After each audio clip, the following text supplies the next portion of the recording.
Right, as promised, this is one that we're doing in Owen's room. This feels very intimate. I'm not sure if I like it. Well, I've known this guy for 12 years and now he's complaining about this. Feels like What the hell am I to do with this? 70 people who are going to view this video have a view into my bedroom.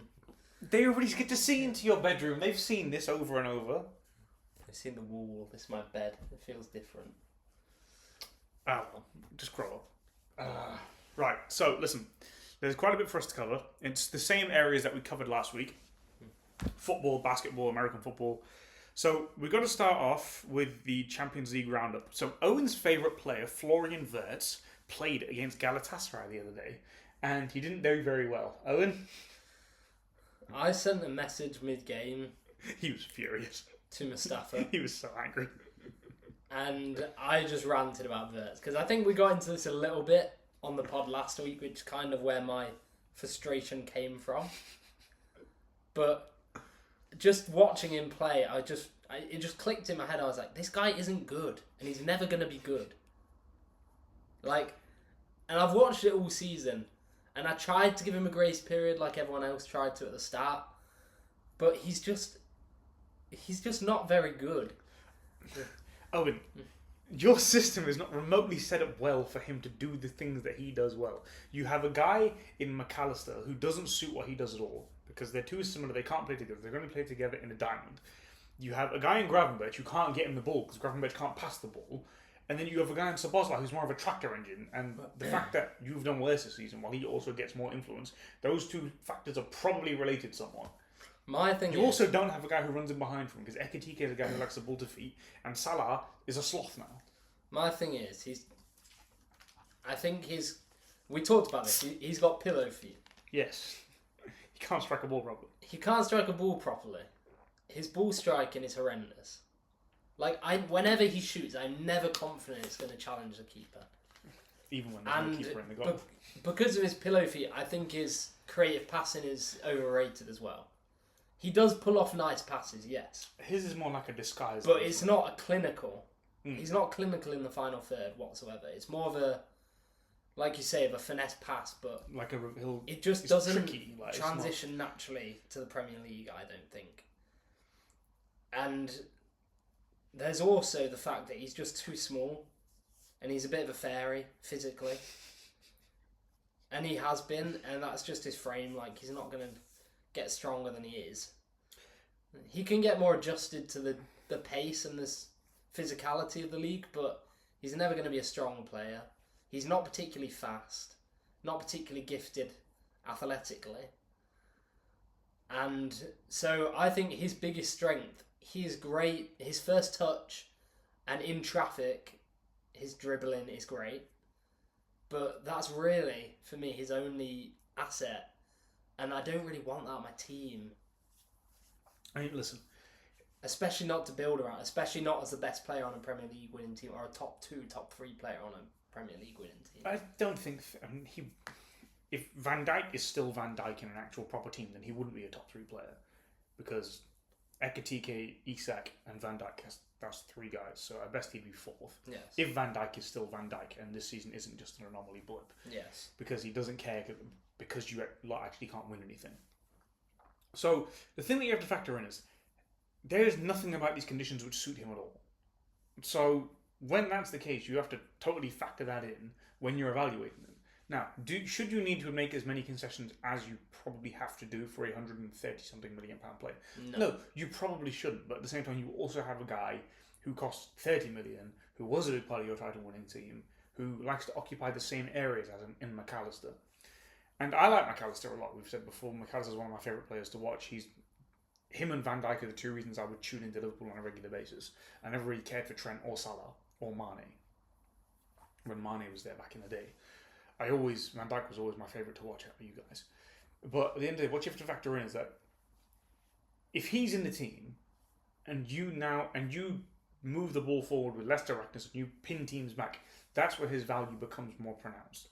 Unfortunately, Slot has you in basketball games at the minute, and you also don't necessarily have someone who can move the ball up through phases. That's why if you can get... It seems like Adam Wharton's basically nailed on to get to you guys as a good passer. He likes to break through lines. Gravenberch is very much someone who he carries the ball, he dumps it off, he lays it off. Good on the half turn. Yeah, but that's not really what you want from a number 6. Like that's more of an 8. Exactly. You guys won the league with him as a 6 last season, partially because the league was a bit bad. Majority is just because Salah had the season of his life, and Van Dijk for the first 6 months of the season was ridiculous. Like, that was just your best players doing best player things for the entire year. Whereas this season, Salah's older, and I'm interested. What would you value Wirtz as? If you had to rebuy him, what would be his value? But I think all the players are overpriced now. No. Like you have it. Like I don't think Isak's worth 200 million. I'm talking in today's market, though. I mean, for what he has been this season or what he showed at Leverkusen. Well, just as an overall talent. Yeah, but that's such a strange question because ultimately, if you sell him right now, you're selling him at the absolute lowest percent at the lowest price you can possibly get. Yeah, but I'm talking about for you personally. What would you value him at? As in, if the conditions were absolutely perfect for him. I mean, I think today that players who aren't worth 100 million go for 100 million. Is he worth more than 80, 90 million? Like, but even then you say those words, it's like, bloody hell, Ronaldo went for 90 million and then that wasn't broken for years until Pogba came along.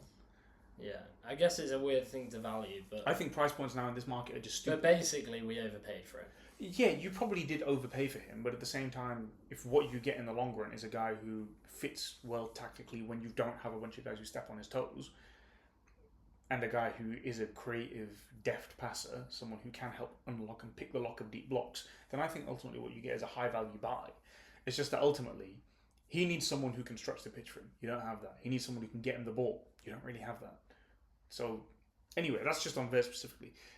Galatasaray as a whole, you know, you had a goal ruled out. It really could easily be 1-1 going back to Anfield at the minute. You really should be leading because Wirtz missed functioning an open goal from about 25 yards out. You had... Yes! Okay. And that's not the first time he's done that. Right, fine. But, you know, he missed a chance. He rushed it. Fine. But at the same time, you know, I think going back to Anfield is a good advantage. Galatasaray's home crowd is quite similar to quite a raucous bunch. I still think you get over the line. I think we'll get through this leg. But 1-0 down, you never know. Yeah, that is true. But I hope we will. Well, anyway, let's go. We're going to watch that in Owen's cursed bar. Let's go to Madrid City. Yeah, so we're going to watch that. So we're going to watch Liverpool, Galatasaray, and Owen's cursed bar. We're also going to watch Liverpool Spurs later in that bar. So Liverpool lose. If we lose twice, it's confirmed. Yes. So the next one is City Madrid. Valverde massive. Madrid laid a beating on them. Valverde single-handedly did. Yeah. He was everywhere. Did you watch first He's half? attractive. Yeah, he's attractive. That was the first game where I properly just, because obviously there wasn't a distraction of having Mbappe and some of those other big, Vinicius didn't really do much first half. So I was just laser focused in on him and just didn't realise how good he was. Yeah, big games he can be really good because there's a bit more space, the game's a bit more stretched, and the fact that he is oftentimes the best athlete on the pitch. Yeah. It helps him a lot. And he's a wicked ball striker. He hits the ball as hard as anyone ever, maybe the hardest ever. And do you remember his goal against City a couple of years back? Yeah. Was that when we went to the pub back home? Yes. I think we're Fleeting then. Yeah, we met those guys there. So, yeah, listen, he's got cinder blocks in his feet. So he hits the ball as hard as anyone ever. But his third goal was great as well. You know, the little touch over the guy and then he buried it. That's not the type of stuff that you'd expect a guy like him to do. Yes. So... But it was the technique to be able to gather himself in time to, Yeah, so he had a very good game. It's like a ballerina. I was really annoyed that Vinny missed that pen. I didn't watch second half. I tuned into the Chelsea PSG game. Yeah, that game's functionally over, I guess. So, but yeah, Vinny missed that penalty with his stupid little stuttering, and then Madrid got away with one at the end because they gave the ball away in their own half, and Courtois pulled off a fantastic save. So they go back to Manchester with a 3-0 lead. They can't blow that. No, they've never lost a game where they go up 3 goals from the first leg. So I'd be stunned if they did. They won't. And they're in a nice spot right now. Hopefully, this isn't good for City because they're pretty much out of the league as well now. Yeah, we're going to get onto the league in a bit. So we'll have to see what happens there. because I mean I don't give them much of a shot here to advance past Madrid. No. I mean, my hope is that Mbappe sits, that maybe have him on the bench and then he can just sit the whole game, so he actually gets some rest. Get him healthy for the quarters. Yeah, get him some rest on that knee of his. Mm. But my thing is, I don't trust Madrid's defense at all. They'll be fine. They won't lose 3-0. I mean, listen, if because we're going to do this watch along, by the way, so we're going to do it here in the same setting. If Madrid lose on the watch along, I will be trying very, very hard to not crash out and smash some things in Owen's room. Otherwise, it just wouldn't be very good for anyone involved. I'm trying to figure out where we're going to put my laptop if we do it. We'll just have to have it on the bed or something. Yeah, we'll figure it out. There's nothing to worry about yet. So, but yeah, we'll have to see what happens. I'm anticipating Madrid go through, and they should go through quite comfortably. And if they don't, then, well, some heads need rolling. I'm just checking the United squad. We're recording this while there's football on, and it's still in the middle of all the games. So, the other game I wanted to cover is PSG-Chelsea. PSG are a barrel of fun, aren't they? Like I said, I watched second half, and first half seemed pretty even, but then PSG just rolled them in the last 20 minutes. They just rolled them. Quite scared it. Yes, he's a bad boy. He is. he is a bad boy. Single-handedly derailed them. And this PSG. Like, I thought this the other day. They're comfortably the most entertaining side in the sport. Like, who else? Like, Madrid are dull a lot of the time. Barcelona, they're probably the only other contender for that title, and that's just because of Yamal. Yes. Arsenal are dull, as we've discussed many times. City are not great to watch. Like, there's not a ton of teams that are great to watch. None of the Prem teams are. Like, Munich can be quite fun because of Elise. None of the Prem teams actually got a good result in the CL this week. I think 1-1 away is a fine result for Arsenal. Yeah, well, against Leverkusen though. Yeah, but you go back to the Emirates and you've got the lead. Don't get me wrong. I think they will go through. They have to, but it wasn't a strong week. Chelsea lost, Liverpool lost, City lost. Newcastle was disappointing considering the context of the game. Newcastle really they easily could have won that game. Really should have won that. It was 1-1, wasn't it? Mm. But like we know, going back to Barcelona, I really doubt that they're going to blow that. Yeah, but even then, Newcastle played them tough. They did. So none of the teams have a lead, but the only team that's really out of it is Chelsea, because they're not going to make up 3 goals. No. I will have a lot of egg on my face if they do. So we'll have to see what happens there. In terms of, so we'll quickly run through predictions for what we've got, because I think, I don't want to spend too much time on these games, because there is a bunch of other stuff. So Sporting Bodo. Bodo won 3-0. Bodo are going to win. No, they're not. Bodo slapped them. Bodo could have had more. Were you going to say they're going to win the whole thing? No, that obviously would have been a joke. But yeah, their game's at 6:45. Oh, it'd be so funny if they knocked Arsenal out. Oh, it'd be great, wouldn't it? But they won't. They're going to get stomped. Everyone who watches, I think, just realises that we hate Arsenal at this point. It's quite obvious. I'm known on Twitter as someone who doesn't like Arteta, and you have joined me in that brigade. So, Sporting Bodo, do we think Bodo are going to hold on? Yes. Arsenal Leverkusen? Arsenal. By? 2 goals. 2 goals. Chelsea PSG? PSG 2-1. I think that game will be a draw. Obviously, they go through. City Madrid will be the watch-along game that we do. If that game gets out of hand, by the way, then we're just going to turn that off and switch over to the PSG game, because like, we'll switch over to a closer tie, say maybe the Arsenal Leverkusen one. I've got no interest in doing a watch-along just for the sake of it when City are functionally gone. If they're running away with it. Exactly. Madrid. Onto the... Oh, Barcelona and Newcastle's on early that day. That's the early game. Oh, is it? So, yeah, our entire Wednesday is going to be spent at a sports bar then. So, Barcelona and Newcastle. Do we think Barcelona will go through? Yeah. I do. Maybe on pens. No, I think Barcelona will win that. I think they'll win by a goal. Bayern against Atalanta, they're up 6-1. They're going to win. Oh, yeah. Bayern are just professionals. Elise as well, this year. Hasn't he got 40 goals and assists? I don't know the numbers, but every time I think it's 40 goals I don't and know assists. the numbers, but every time I watch the guy play, he's really, really good. I just know there's been a lot of noise online about, if Yamal is getting all the credit for the awards, then people aren't paying attention to Elise. Well, no, because Yamal's just better, isn't he? Yes, obviously. Like, Lamar's just a better athlete and he's a better passer. Yes. Like... But He's cold. Liverpool Galatasaray. Do you think you'll go through? Coward! Have the courage of your convictions. I don't like this team. I don't like You've turned on your team. I hate my team right now. You're going to beat Galatasaray. You're at home. No, we're not. We're gonna lose. You're a disgrace. It's gonna be a 1-1 draw, and we're gonna lose the tie. You're a coward. I'm not a coward. I'm telling you what I believe. You're a coward. He's a coward. He needs to get booted off the show. You said I have to say what I believe, and I believe that. Tottenham Spurs. Tottenham against Atleti. Tottenham Spurs. Tottenham Spurs. Tottenham Atleti. Atleti Madrid. Well, that is a team. Well, they slapped them 4-2, didn't they? 5-2. 5-2. I think it was. They'll go through. Yep. Right, so Champions League is done. Our next thing is, unfortunately, because City dropped points to Forest and they dropped points again yesterday, the league's basically done.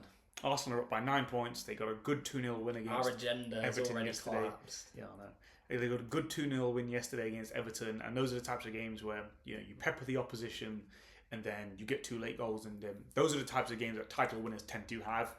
And we've given up hope at this point. Yeah, we've given up hope. Even though it's 9 points with a game in hand, so even if City win their game in hand, there's only 8, and they win the game at the Etihad, it's still got a 3-point lead, so Arsenal would have to drop more points, and I don't feel very comfortable in that. And also, I don't feel comfortable with City winning out because they have not been playing well. Nope. So, sadly, Owen, I think I am going to have to eat a lot of crow on the interwebs to do with Arteta and Arsenal.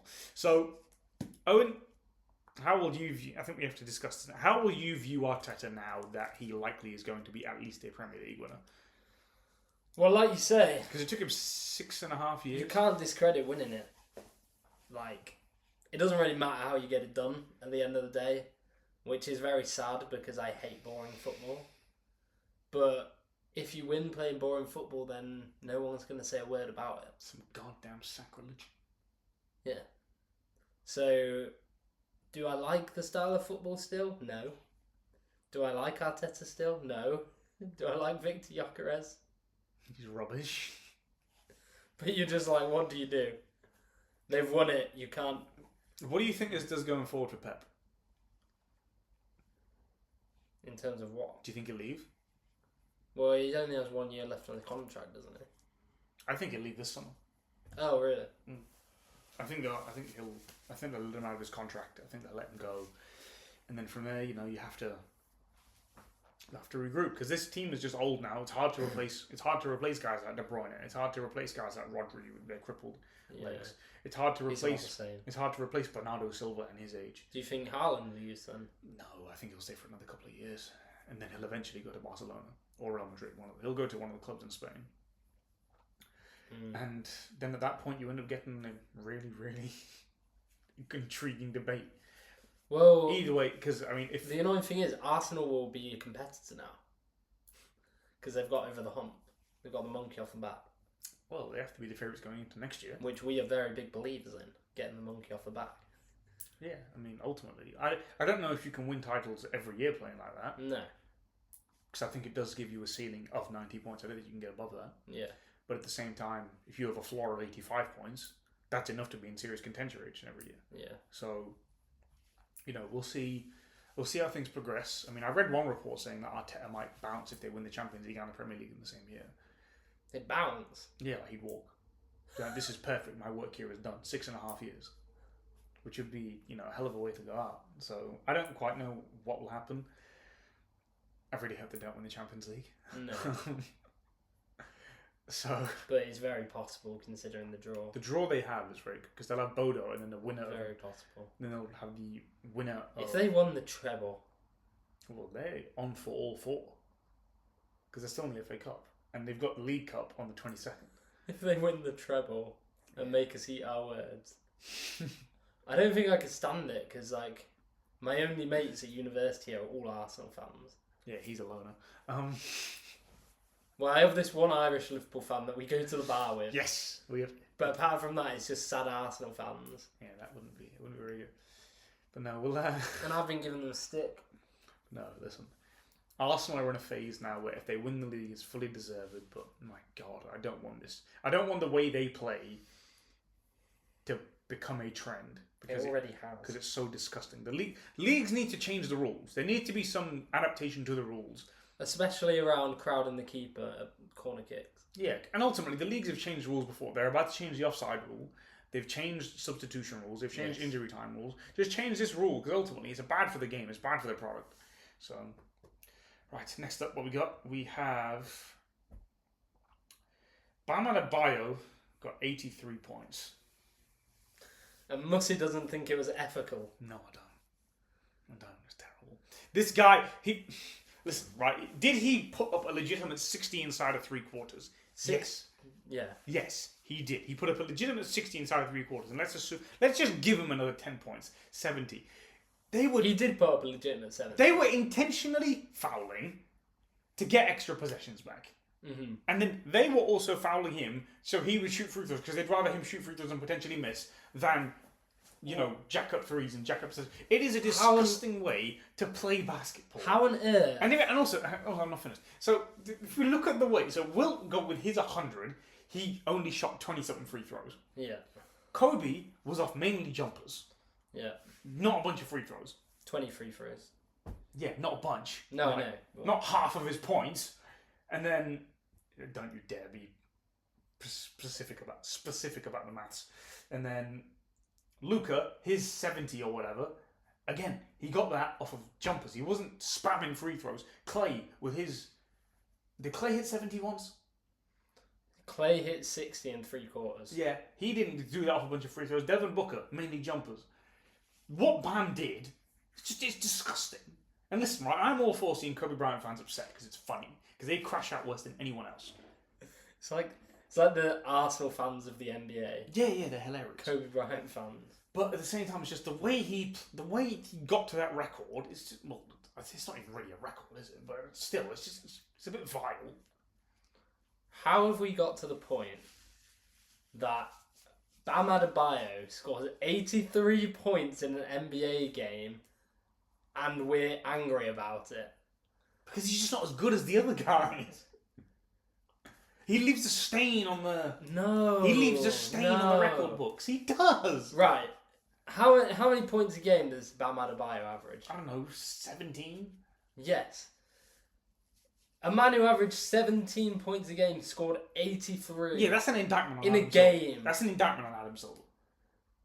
No, That's isn't. the quality of the league which he's made. No, it is not. Yes, he has. No other player has done that since Kobe And in the modern era. Because no one else was bloody jamming free throws up and waiting for extra possession. He didn't start fouling for free throws until like the last 3 minutes of the fourth quarter. Exactly, and he scored a bunch of points in that. That's the thing which got him from 70 to 83.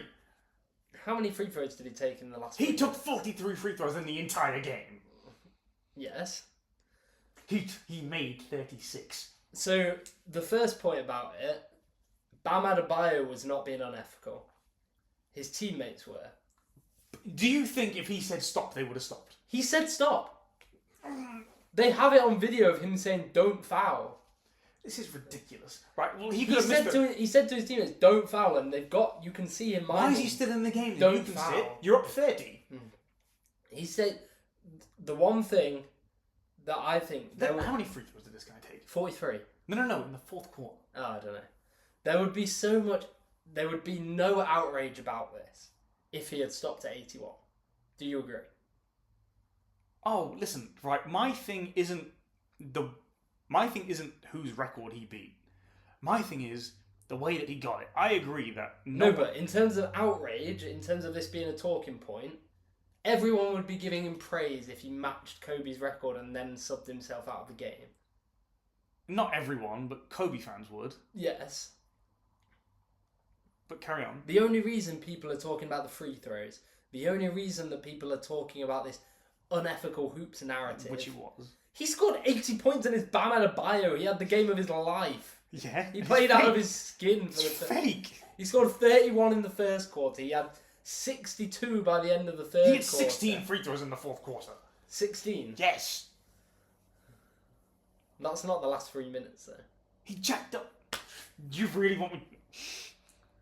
He's going to make me pull up game logs. Play-by-plays. Because when I switched on the game, they only started intentionally fouling from like that point on. That's when it turned into this unethical hoops everyone's talking about. Which was disgusting. They were still playing in the flow of the offense until like the 3-minute mark of the fourth. Yeah, so he took a bunch of free throws in the final 6 minutes. How many? I don't want to count the exact thing. No, let's go 3 in the final 3 minutes. He had 4 free throws in a matter of... No, he had 6 free throws in a matter of 45 seconds. That's a lot of free throws. That was when they were triple teaming him. So he said to his teammates, don't foul, and they go and do it anyway. Missed free throws. And they were chucking the ball to... What do you want him to do? Missed free throws. Do you want him to go, oh, I'm at 70 now. Oh, I'm just going to stop. No, you can sub yourself. Adebayo. You can sub yourself out the game. Why? Because what's the point in playing for all those extra minutes? Who cares? This is like I said. He's got 17. Keep going past. They want to play the whole game then. He's Bam Adebayo. Play the whole game then. A 17. Play the whole game. 17 points per game scorer. Play the whole game. Why not finish the game? Regardless of him when he subbed himself. Why not finish the game? Let's put out. Why not? You could have hit 90. Out. Put that aside. You could have hit 90. We'll come back to that. If he had hit 90, I'd have respected it more. Then you just got to the 83. I wanted to the 90. I wanted him to carry on after. Play to the 90. But let me get to my point because I forgot it now. Play to the 90. Outrageous! You made me forgot what I was saying by shouting. You're talking about free throws. That's really annoying. Anyway, besides the point, right? Okay. He gets the ball with 3 minutes left, and he's triple teamed, and he's trying to drive up the court to put a shot. What, you want him to just stop? You want him to move the ball? He was triple teamed. Okay, you can throw the ball out. You can throw the ball up in the air. Listen, you have a 4v2 on the rest of the players on the court. You're going to get the ball. He was triple teamed, and he had no passing lanes to throw it into. He had to go up and force a shot. He had 3 Wizards player hanging off him like this while he's driving to the basket. You don't want him to put it up and get fouled? He would have got the bonus there anyway. It's nothing to do with the fact that he was being grabbed. This is the Washington Wizards team who last night we saw let Neemias Queta score 25 points in a half. And he didn't even play well. He was just catching lobs. He was just catching lobs.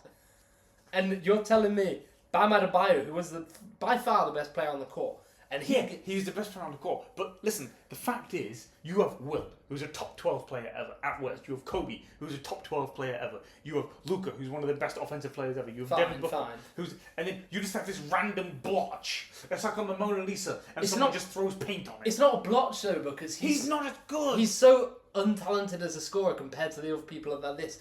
When he's up there, when he's got legitimately, it stinks. 45 at the half. It stinks. No, the first half was legit. Yeah, no, listen, he caught an all-time hot streak. 45 at the half, that was all legit. Yeah, that's fine. And then in the third quarter, then he's chasing the Heat's record because LeBron had 61. LeBron had 61. Yeah, that's and then he gets past that at the third, and then he's like, oh wait, I can do something here. And I'm Bam Adebayo. How would this look if I got past Kobe? And again, part of my thing isn't even the issue like with that. It's the fact that Adam Silver has created such an abomination of a league of ref farming and algorithmic basketball, and the fact that a guy like this, who struggles to score 20 a game, I know a guy who was texting me after the game, and he was furious because Bam Adebayo has cost him thousands of dollars in bets because he couldn't hit 15 points in a bloody game. So, and he can just randomly hit 83 points in one night. It's an indictment on Adam. How is that night related to Adam Silver? Because Bam doesn't play... No, because Bam was playing inside a lot of the time. Because the way that the game was... Because he took 43 bloody free throws.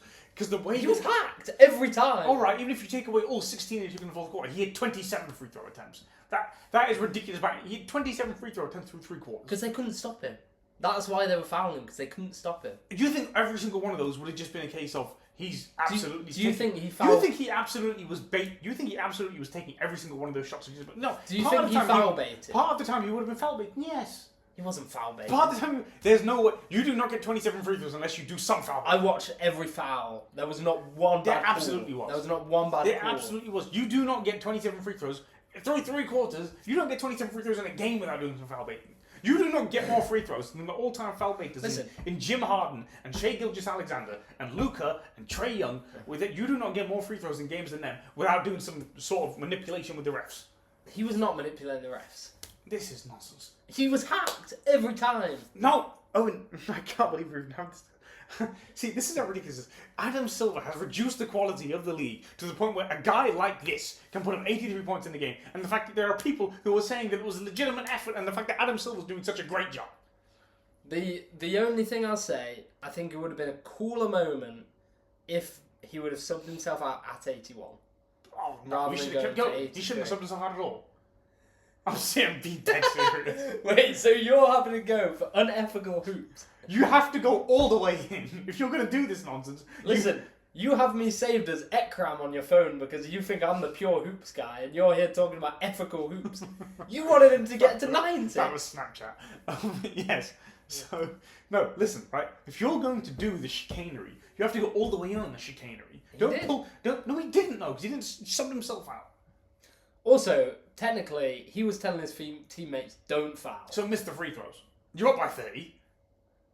That makes no logical sense. You're up by 30. He's got nearly 80 points and he knows that he's that close for record and he's deliberately missing free throws. If you're not happy, no sense. If you're not happy your teammates do it, you can miss the free throws. This is chicanery now. No, it's not chicanery. It's true. Everyone gets so high and mighty. If you were Bam Adebayo and you had 63 points by the third quarter, he shot 8 threes in the and you had 12 minutes of basketball left against that Wizards team. Who cares? I don't care. No one cares. Listen, I don't actually, it was a Wednesday night. Listen, I don't actually blame him for doing it. Good. No. No one should blame him. I don't blame him for doing it. I hate what the league has become in the regular season to the point where this guy can put up 83 points in the game. The Wizards are about an abomination. Right, and they should be disbarred. No other team has given up that many free throws to one individual player. I don't think ever. Right. It's ridiculous, right? The way they played the game. But this is what I want to go to. It was not... He was genuinely fouled. It's just the Wizards that bad. He was doing some referee chicanery. He was not. He absolutely was. No. Yes, he was! Oh, you don't get 43 free throws without doing some referee nonsense. I watched every single one of them. He was legitimately fouled. Oh, he absolutely did some referee nonsense. Maybe on 1 or 2, but he had 43. That was just bad defense. No, Owen. 43 free throws. Yes. That's as many shots as he took. Yes. That accounts for 21.5 shot attempts. That's fine. Yeah, Bam Adebayo got 83 points. Yeah, and it's a scam. If we had heard that a week ago, our mind would have been blown. We wouldn't care how he did it. We'd be like, how has Bam got 83 points? If you came back in time and told me that Bam Adebayo got 83 points... You would slap me. I would have beat the brakes off you. You would have slapped me. I would have got that fang. I would have slammed it over your head. You would have slapped me and said, you're lying. No one would have believed me. So why can't, when we see something impossible happen, why can't we appreciate it? Why do we have to because Adam Silver is a charlatan and getting it through free throws when the fact that one guy did it only with 20, when the fact everyone else got these ridiculous point totals, maybe 25% of them coming through free throws, and this guy does it with 40%. It's a great story and people are trying to ruin it. It's like if I sat here trying to tell you all the reasons why Leicester were a bad title team. Well, they got 81 points. This and that. Yes, they were a bad title team. So? But no one cares. They got 81 points. No one cares because they're like... But they got 81 points. Yeah, but what I'm saying is you compare that Leicester team to like Liverpool City when they were getting 99, 100 points. Yeah. Then that Leicester team is nowhere near 20 points. Yeah, but they were a bad title team. Yeah, relative to everyone else. But who cares? Why do they care? Why don't they care? Because the rest of the league was bad that year. Because it was a fairy tale story. No, because the rest of the league was bad. And Bam Adebayo scoring 83 points is a fairy tale story. We shouldn't care. If Leicester got 81 points in the 2020 season, people would still think, oh, that's a really cool story. Because it wasn't through ridiculous chicanery, charlatan behaviour. No one would care about it 10 years later. And it's like... They could. Bam Adebayo subs himself out in the third quarter. No, don't sub yourself. If you're going to do the chicanery, go the whole way. No, but... Okay, fine. See? That's the entire point. No, but you were trying to say it's unethical and he should have subbed himself out. No, I think it was unethical the way he did it. Yeah. Keep spamming jumpers. Fine. I'm being dead serious. You keep spamming jumpers. There is absolutely no difference in terms of ethicalness. Yes, there is. Why? Why? Right, let me make my original point. You distracted me again and going down rabbit holes. If he had subbed himself out in the third quarter with 63 and hadn't played another minute all game, 10 years' time, are we talking about that performance? No. Okay. Heat fans will. If Leicester had got 81 points in the season where City got 101, would anyone talk about it? It would still be viewed as a fairy tale because Leicester City made No, but would anyone talk about it a decade later? Forest did it last year. Forest aren't in the Champions League. No, but they were basically. No, but for most of the season. But they weren't. But no one's going to remember it 10 Are they years in the Champions League this season? I would not remember that Leicester had got to the Champions League 10 years ago. Even if they got to the quarterfinals? Yes, you would. Because Jamie Vardy also scored in 11 games. You're doing the rabbit hole thing again. No, I'm not. You're distracting me from my point. Listen, Jamie Vardy scored in 11 or 12 games in a row that season. My point is... Riyad Mahrez sacked Jose Mourinho. Bam Adebayo, if he'd have sat out with 63... No one would care in 10 years. In 2035, no one would care. And do you know what people The fact is now, he's in the history books. And in 50 years' time... Second place. In 20 years' time, people are going to care. And even then, this gets us on a broader point, right? The only reason that a lot of people are even really upset about this, because I just care about the fact the way he got it. Most people upset are just Kobe fans, because they've made up... They're schizo... Here's the thing, right? If any of you are Kobe fans, I'm going to assume you're a schizophrenic. So, listen. Kobe fans... They are the people who made up that Wilt Chamberlain didn't score 100 points. Because they want to say, oh, Kobe really had the record. That doesn't surprise me. It didn't exist before that. They're going to say, oh yeah, he didn't really have the record. You know, Kobe has the record because there's no evidence of it. It's like, no. And you know what? Bam scoring... The one positive Bam scoring 83 is that more people are now going to think that Kobe got... That Wilt got 100. This is a fact. The only guy who... If we take a game that we have on film, Bam Adebayo has the most points of any player in NBA history. It's true. It's true. This is ridiculous. And you have to live with that. You're going to have to live with that in 20 years' time, and everyone is. I need someone to score 100. Yes. I need Luka to just spam shots one day. That's fine, but he was the first to do it. If Luka scores 90, then it's fine. Someone needs to score 90. That's the solution here. But Luka doesn't care enough. Bloody well should. Luka. Now that Bam's got it. Luka subbed himself out with 1 assist off a 50-point triple-double the other day. He wouldn't have done that. And he said to Jared Vanderbilt on the bench, he doesn't care. He wouldn't have done that. He was making a point. He wouldn't have done that on Monday. I know, he was making a point. So there we go, so it doesn't matter. And everyone, all the other stars in the league hate it as well for some reason. What? Bam stuff? Yeah. Yeah, because it's nonsense. Well, they think they could do it. It's like, well, go and do it. Because Bam Adebayo was not good enough to score 83 points. It's like, just go and do it. It's not allowed. Stop hating about it and go and do it. It's not allowed. It is. It's not allowed in the laws of... The thing is, we have had the conversation of, is any player going to get to 100 for so long? Because it seems like that's impossible. We haven't seen a player get over 70. Well, if you ask Stephen A. Smith, Michael Jordan can score 150. That's just ridiculous. But it's been such a... it's been talked about as if, like, oh, is that ever going to happen? Bam Adebayo came 17 points short of it. Which is ridiculous. But it happened. No, this is Adam Silver's fault. And we're having these conversations in the modern NBA. It's Adam Silver's fault. I feel like we've shouted enough about Bam. Yeah. Right, the next thing. We're going to do some more shouting here. Shai. He's just not better than Wemby or Jokic. Okay, so just for everyone, the question is... If we were arguing about this morning as well. The question is, last night. Can Shai Gilgeous-Alexander become the best player in the world this year? Be viewed as, I guess. I think he can. I mean, can he be viewed as it? Yes, but he's just not better than the other two. I think he can. He's no. Here's the thing, right? He's just not better than those two. By every logic we use in terms of basketball comparison of no. Do you know what it is? He's just not better. I know, you've told me. No, it's really that simple. We watch the games, right? One guy is a 7'8" octopus who is the best defender that we've seen already, maybe since Bill Bloody Russell, or at worst case, he's the best we've seen since Tim Duncan. Bill Russell had made his teams like 18 points better on 100 possession basis than Wemby. It doesn't matter.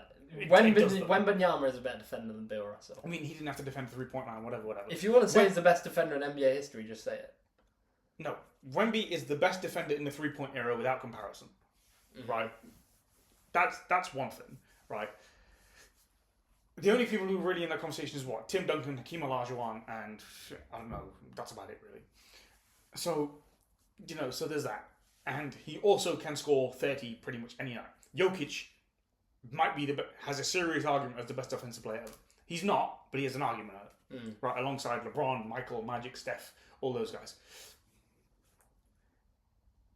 Shai's just like a worse version of Michael Jordan. In terms of how he plays, he shoots a lot of mid-range jumpers, he's a good passer, he's a good defender. Listen. Like he's a guy who can raise your ceiling, fine. These guys are aliens. This is like saying Devin Booker decides to... If Devin Booker went on OKC and they still won 60 games, it's like, oh, Devin Booker... It's like, no, he's not, because he's just not as good as those two. And I know all the arguments, and it's like, oh, but why is he better? It's like, because I watch basketball and he's just not. Why is Josh Allen not better than Patrick Mahomes? Because he's not. Well, if you're talking eye test, people would argue. Why is Cristiano Ronaldo? Why was Cristiano Ronaldo when he was winning 5 Ballon d'Ors and won 4 Champions Leagues and won 3 Champions Leagues in a row? Why was he not better than Lionel Messi? Because he's not. Why? He's just not. Football's a little bit different. Not really. It's just the guy isn't. He's just not. There's 11 players, so it's different. But Ronaldo won 3 in a row. Whereas basketball, everyone on the court plays both sides. Right, but Ronaldo was the key thing for those guys then. Listen, the point is that you watch the game and it's just like he's just not better. It's even this season with Mbappe. Mbappe has got 80 goals and won all the trophies. The problem Why is he better than Yamal? Because he's not. We know that opinions can change very quickly. You used to not think Jokic was very good, and then he came around. My thing with Jokic was that I did not think a centre who is not a very good defender could win a title. Offensively, it's clear he was the best player in the league for a while. Yeah, but you didn't think Jokic was very good. No, here's the thing. I didn't think Jokic could win a title, so I was far less... Because you weren't athletically impressed with him. Yeah, because he's a bloody slob who couldn't defend. But this is my thing with Shai, because everyone is saying, well, Jokic is out of this world, which he is. But no one really put any stock in Jokic because he wasn't athletically gifted. But he's got the best touch around the rim of any player I've ever watched. Yeah, it's him or Shaq for that. So, and it's the same thing with Shai, right? He is not fun to... I don't enjoy watching Shai. Like, I don't enjoy watching him play basketball. But you can't deny what he does. What? He's a top 3 player. He's automatic from mid-range. He's a top 3 or 4 player. He's clutch. Top 3 or 4 player. Great. No. He is. That's it. That's all. He's not better than the 7-8 octopus, and he's not better than the fucking Time Lord. So the question is, can he become the best player in the world this year? Right now, I don't think he is. Can he be viewed as the best player in the world? Sure. But ultimately, assuming Wemby doesn't turn into bloody Kevin Garnett in the playoffs, then in terms of offensive output, then he's not going to be better than... This was my thing. How many guys have won an MVPs and a championship in back-to-back seasons? So how many guys? So you have to be aware of what you're saying here. I want you to answer the question. So you have to be aware of what you're saying here. So okay. Are you suggesting that he should be able to be in the same room as LeBron James and Michael Jordan, who have serious cases as the 2 best athletes across any sport? All I'm saying... No, answer the question. Yes, in this scenario, yes. No, not in this scenario. So you think that he has a later the claim as a top 3 player ever? What I'm saying, there's 2 guys top 3 peak ever. There's 2 guys right now. Answer the question. No, I'm going to say what I'm saying. Answer the question. And then we'll answer that. Answer the question. Alright, that question's being put in this bottle. Yes. Right. You can't throw the question There's nothing in it. You can't throw it was a little anyway. There's 2 guys ever who have won an MVP championship in back-to-back seasons. Michael Jordan, LeBron James. I am not putting Shai Gilgeous-Alexander in their stratosphere. That's what you do. What I'm saying is that is an accomplishment that those 2 who are in the GOAT conversation for a reason have accomplished, and nobody else. They're not in the GOAT conversation because they won the titles. I can't ignore that. Michael Jordan was called the best player ever. You all can look this up. Go watch one of the 1989 Eastern Conference Finals broadcasts on NBC. There were questions being asked, is Michael Jordan the best player ever? How many titles did Michael Jordan have in 1989? 0. Exactly. How many finals had he been to? 0. How many conference finals had he been to before this year? I don't know. None. His first conference final, and everyone was saying he's already the best player. How many titles did Magic have in 1989? 1989? Yeah. 5. 5. How many did Larry Bird have? 3. 3. How many did Bill Russell have? 11. 11. How many did Will have? 2. 2. How many did Kareem have? 4. I think Kareem had 6 at this point. Oh, did he? Yeah, because he won his last one in the same year in 88. Yeah. None of that mattered. Why? Because these things mattered, and everyone says, we've not seen anything like that before. We've simply haven't seen it. Okay. Because the thing with Shai is, right, he's a really, really good player. But this is where it comes into it, because so with the Celtics and Jordan, nobody thought the Celtics were a better team than the Bulls. The Bulls were clearly on the land compared to in '89. The Celtics went around. Sorry, what do you mean? Detroit? Sorry, Detroit. Yeah, Pistons. Detroit. No one thought the Bulls were a better team than the Pistons that year. No. This year... I'm agreeing. Yes. Yes. This year, I think... you think... I think the Spurs are better than OKC. No, you think it. No one else does. It's a fact. They're better than OKC. They beat them 4-1 this season. Right, that's a good matchup. Were the Knicks better than the Celtics last year? No, they just have a good matchup. Fine, good matchup. However you want to put it, that matters in the postseason. NBA title. Let's see if the public agrees with you. You can look correct more on. No, because the public doesn't know what they're talking about. So I've been watching these two teams all year. So you're not a gambler, right? The public has this thing about the Spurs not having playoff experience. The Thunder are plus 120. That means they are essentially even money favourite to win the title. I know they're favourites. No. They're not just favourites. They're even money favourites. Why? Because of Shai. No, because they have a 15-man roster. They don't have a 12-man roster. So do the Spurs. They don't have 15-man. They're deep like them. The Spurs are 6-1. Playoff roster-wise, they're deep like them. The Spurs are closer to, in terms of title odds, they're closer to the Celtics in third than they are to the Thunder in first. Let me ask you this: you take Jalen Williams or Stephon Castle? Jalen Williams was the second best player on a title winning team. Stephon Castle's a miles ahead. Jalen Williams was the second best player on a title winning team. You take Alex... And also, the Thunder, they were missing their second best player for how long? You take Alex Caruso or De'Aaron Fox? Alex Caruso isn't their third or fourth best player, though. Fine. Chet Holmgren or De'Aaron Fox? Chet Holmgren. Chet Holmgren's a 7-foot guy who's a unicorn on defense. He's a fairy, but he's a unicorn on defense. I would take Chet. So what the hell are we talking about? I just think they have a better roster. That's your opinion. And would the Thunder beat the... Also, Chet Holmgren's going to be against Victor Wembanyama. Let's not forget. So what the hell does that mean? So let's do it man for man. Does that make him magically worse? So...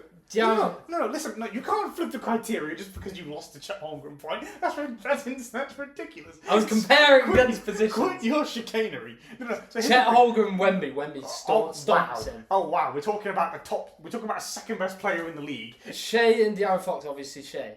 Stephon Castle and Jalen Williams, Stephon Castle. Jalen Williams was the second best player on the title winning team. You give me Alex Caruso, I'll raise you Keldon Johnson. Alex Caruso and Keldon Johnson. You give me AJ Williams, I'll raise you Champagne. Caruso's better than Johnson. No, he isn't. And I like Keldon Johnson. No, he isn't. I've always liked Keldon Johnson. He's not better than Keldon Yes, he is. He's not better. He's better.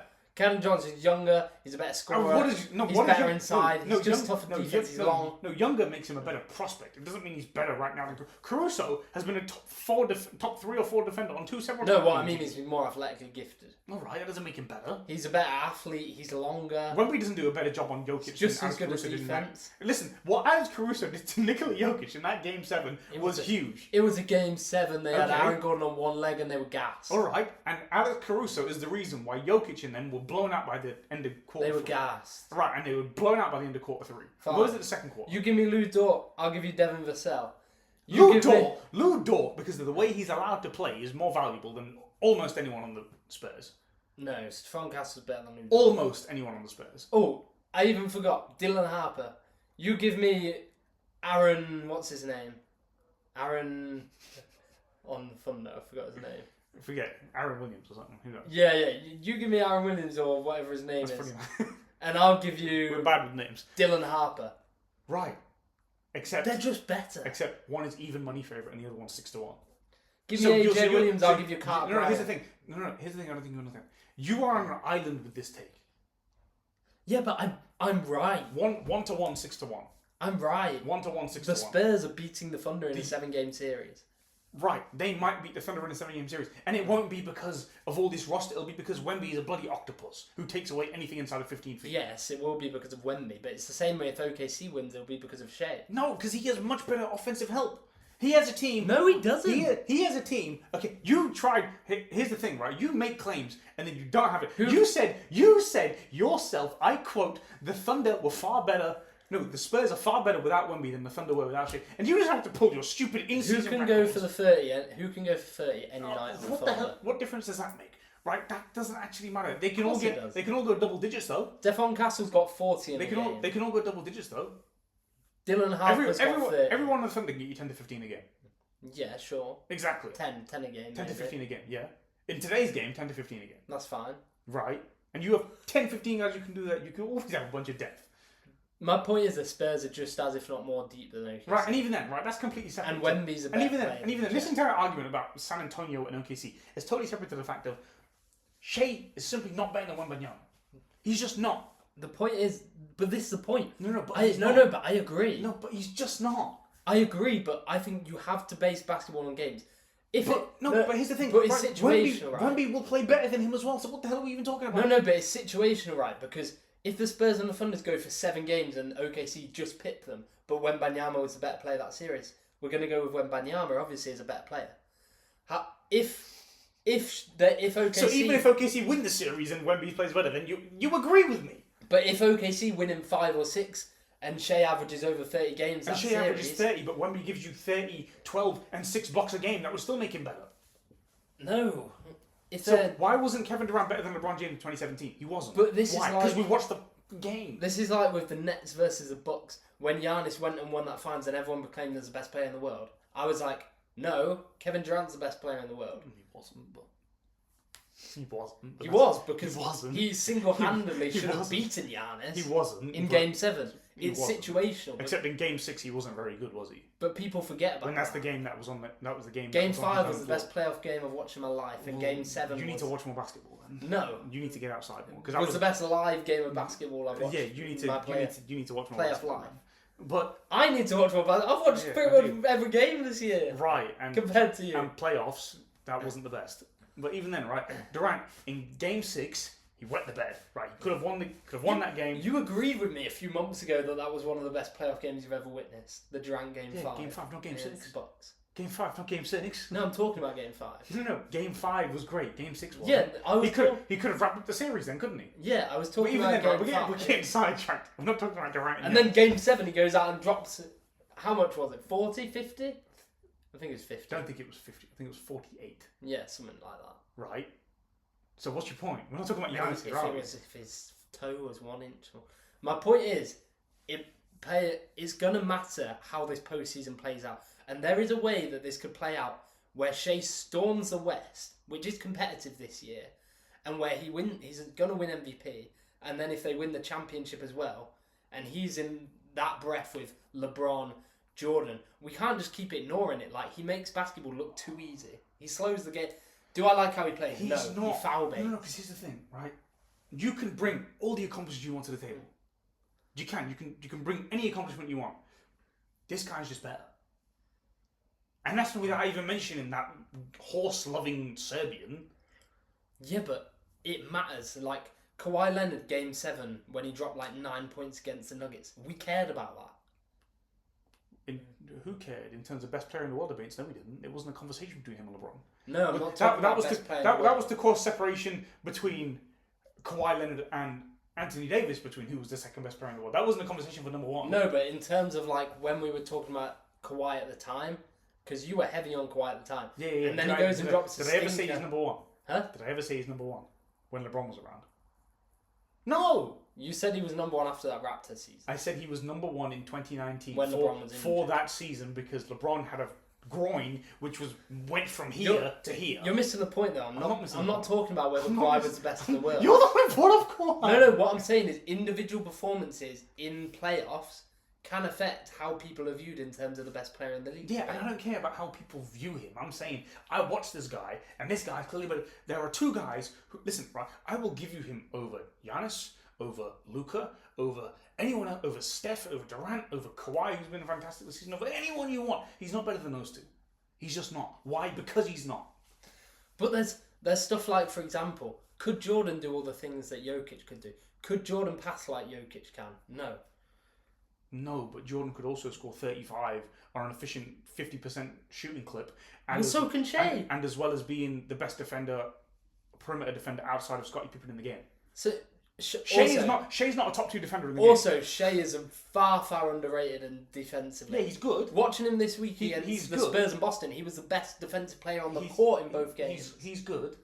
He's very good. He's good defensively. He was the best defensive player on the court in both. He's fringe second team all defense levels. Yeah, he wasn't Jordan. He's a top 10 defensive guard. Fine. Yeah. If you like. Yeah. But what I'm saying, you can't say that's a hole in his game. And even then, right? If Jordan was playing today, would he be better than Jokic?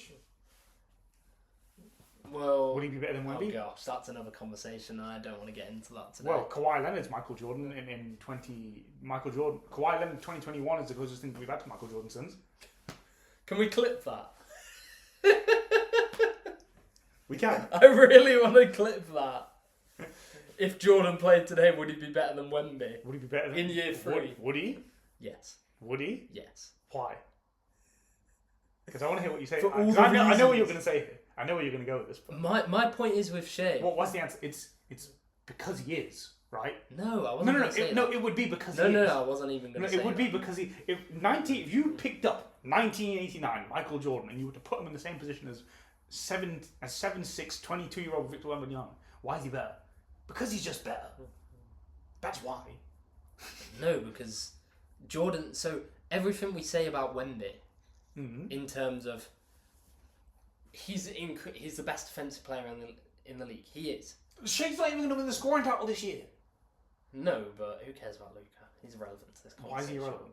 How many guys have averaged 30 plus for 4 seasons?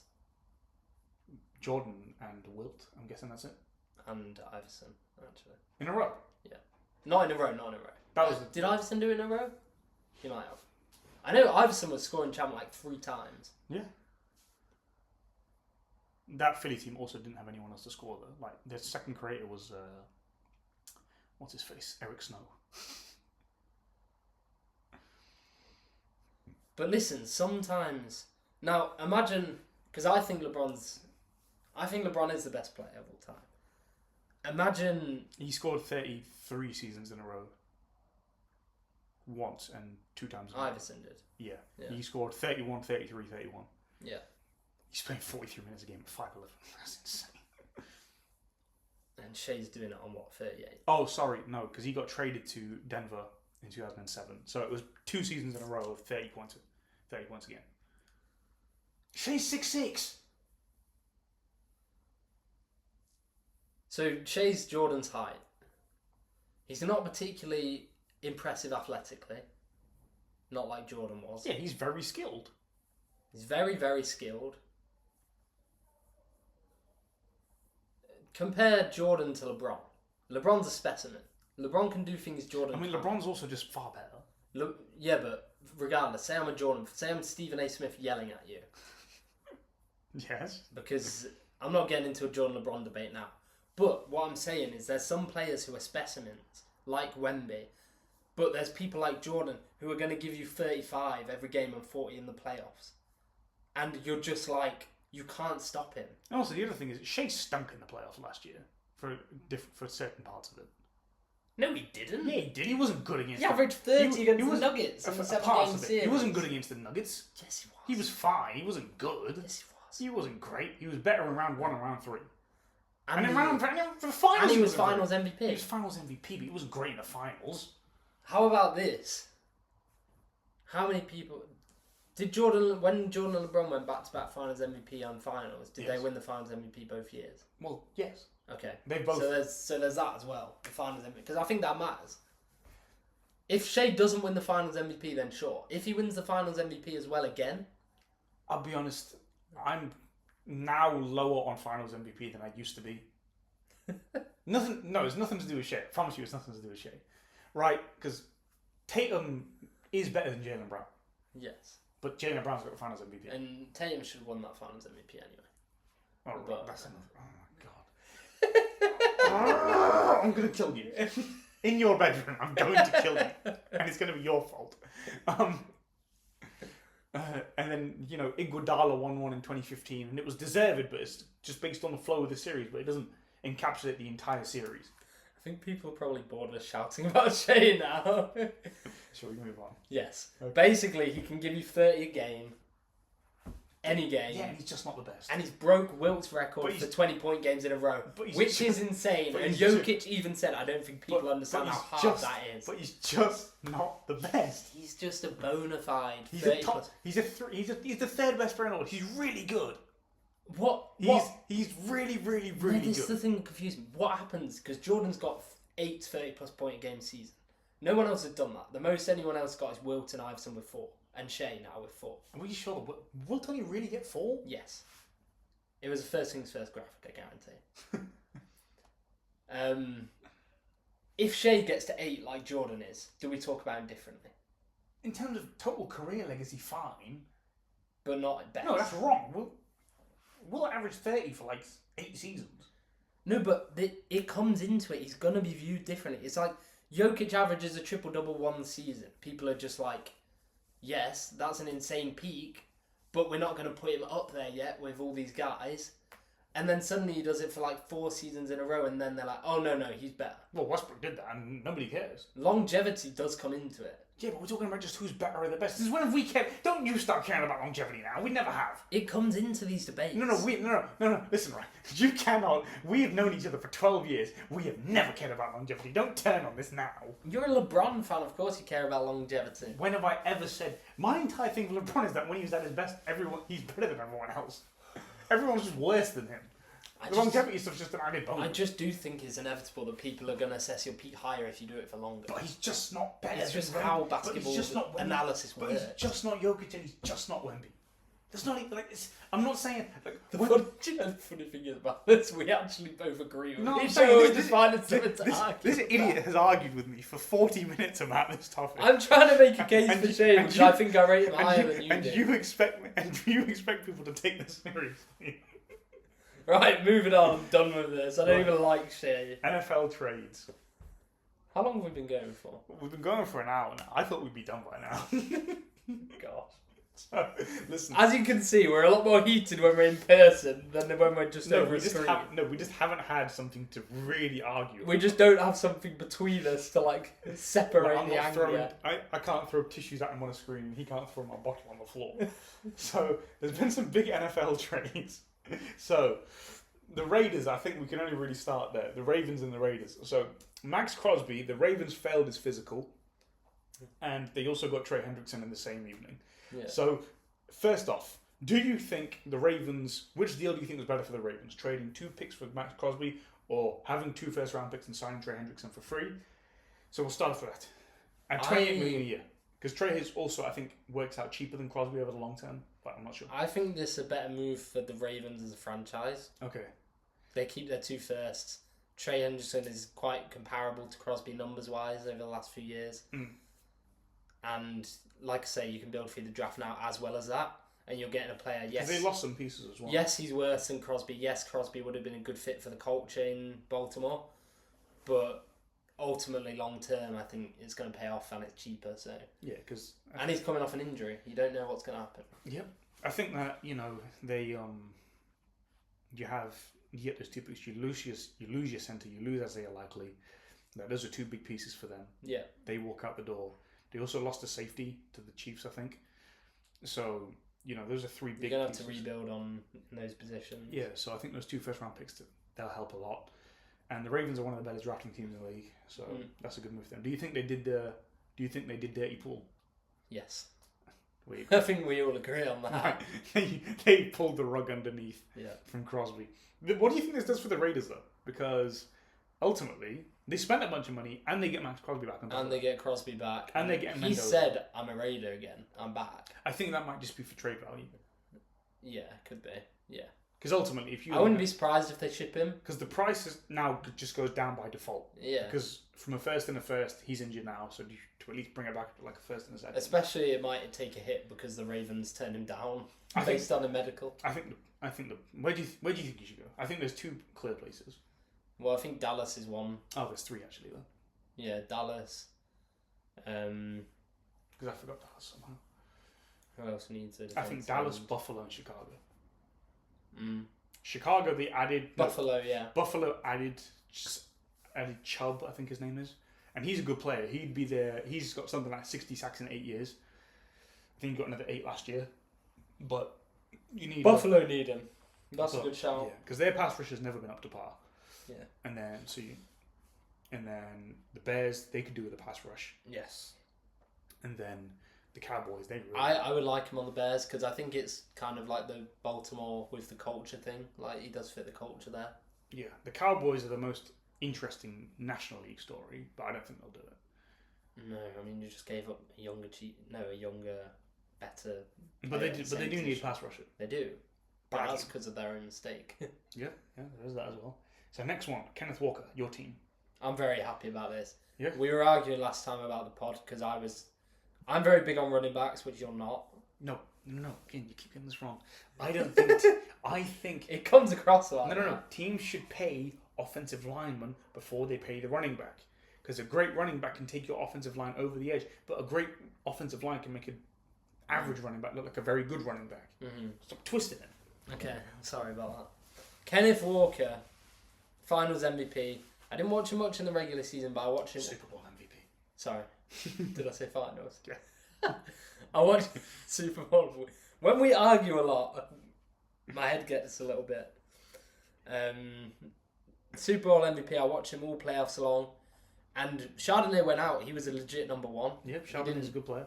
He didn't need to just rely on being a two-man running game, so he was a legit number one. He'll get carried the load. He'll get 25 touches a game this year. He'll get over 1,000 yards with the Chiefs. I think it'll probably be something like 13, 14. I think he won't, but he could lead the league in rushing. Yeah. And I think I was actually quite proud of my point last week. You've got Mahomes coming off an ACL. You need a good running game. Proud of your point. No, do you want to give me a gold star? I'll give you. No, because I wasn't even thinking about that before. Like, that came to me in the moment, and I was like, I'll give you some cookies for that. That's true. No, it's true. We'll go to Lidl tomorrow. We'll get you some biscuits. Yes. Ice cream. You can pay for that later. Okay.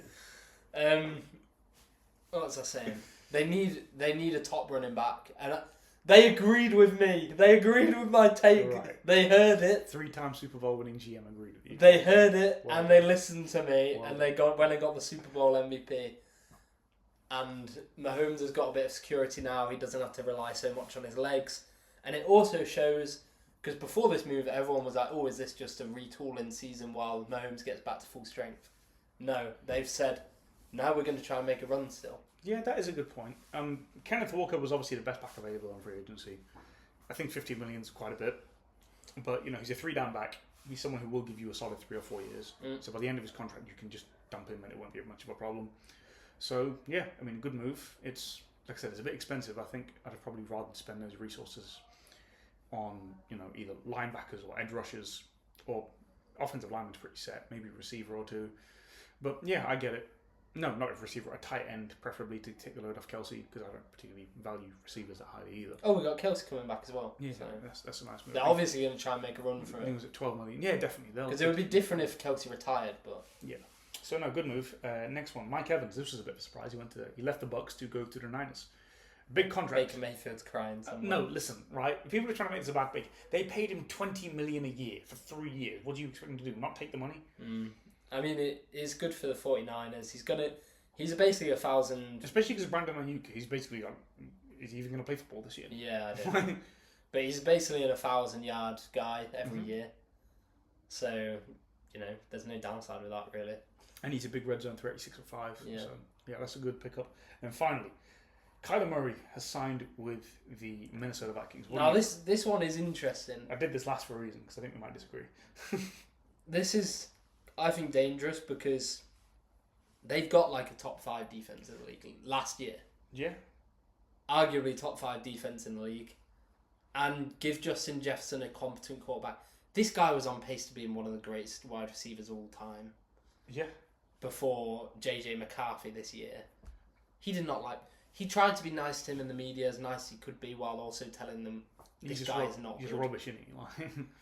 They could not play with him again, and this was the best thing for Vikings to move off him. Kyler Murray, is he undersized? Yes. Can he see over the offensive line? No. No. He's as small as you. Is he dynamic? He's not as small as me. How tall are you? 5'7". Oh, okay. He's only 2 inches taller than you.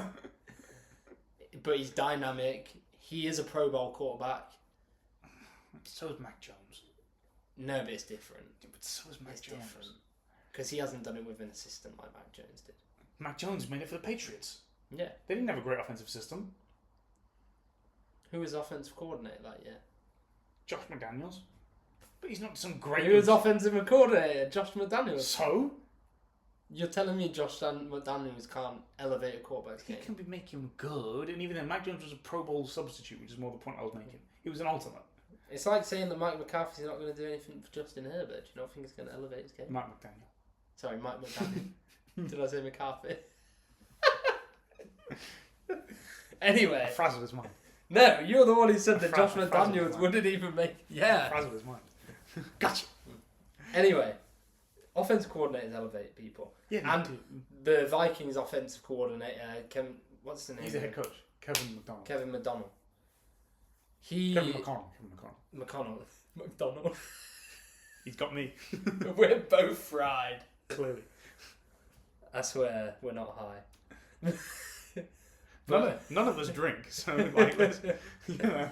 This is just off pure argument. We've just been arguing. I got here yesterday about 20 hours ago, and we've just basically argued the entire time since.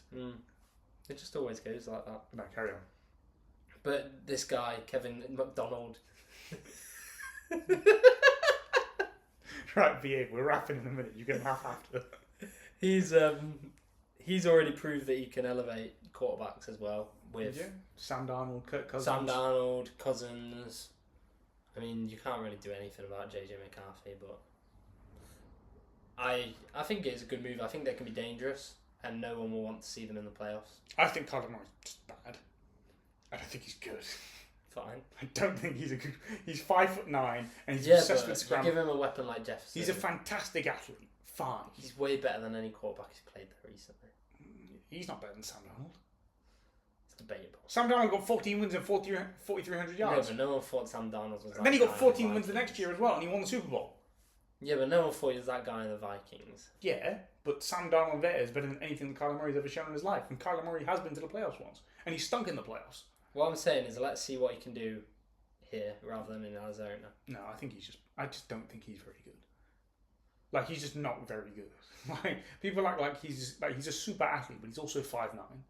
Indeed. And he's got a fine arm, but he's not... Give him a top 5 defense and a top 3 receiver. I still think nothing is last in that division. I think Detroit are going to be back. The Packers are good for 12, 13 wins every year. What, 11? No, they're not. But they don't have Micah. No, they'll never be good for 12, 13 wins because I don't think they've got that. But they'll be good this year. Micah's going to be back. Micah only got injured in December, I think. Oh, really? Yeah, he'll be back for September. And then, who else do you have? You've got the Bears in that division. And I'm not particularly high on Caleb Williams relative to everyone else, but, you know, the Bears did get 11 wins. So. Yeah. Yep. Well, apparently, Salo Nekatike on the bench. Oh, Champions League up. So. Yeah, that'd be why. But, yeah, I think we'll wrap it there, because Owen and I need to... Oh, we still have an hour. We need to head off soon, though, to get the travel. We are going to watch... I'm going to watch the Liverpool game at Owen's favourite bar. So, we're going to see what happens. Wish us luck. It's against Spurs. If we lose against Spurs, that's a disgrace. Wish him luck. I'll be just fine either way. Because United will win. I forgot to message Aiden as well. Oh, that's fine. But, yeah, we're wrapped up here. We'll talk to you again soon. Bye-bye.